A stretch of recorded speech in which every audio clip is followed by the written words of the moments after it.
Böyle video çekiyorum ya. Güzel çek. Video çekiyorum. Güzel çek bana at.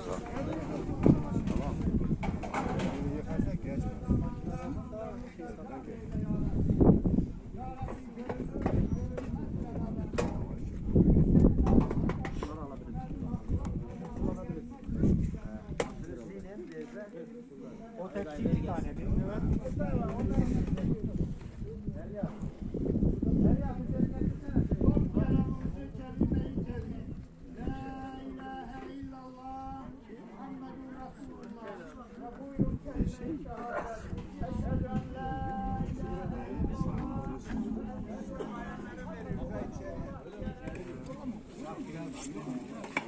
Karışmayın ya.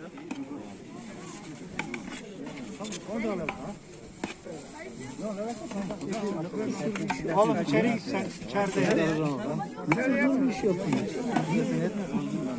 Deniz burada başka Deniz.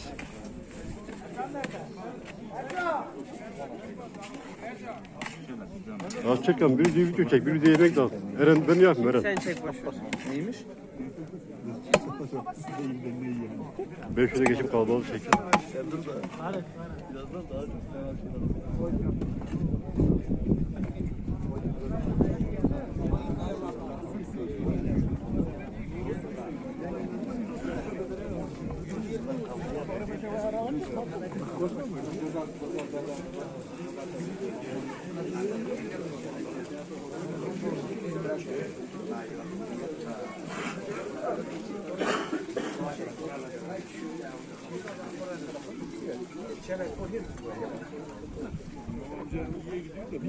Daha görecek. Görmüyor şimdi. Yine ver sonra.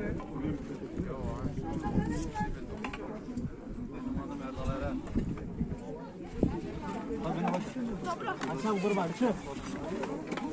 En zor işi ben yapam.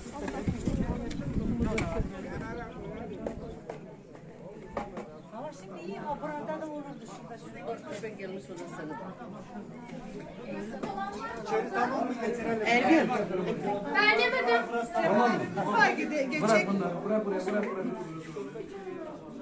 Dur, mutfağa geçiyorum. Gel buraya. Şunlar burada.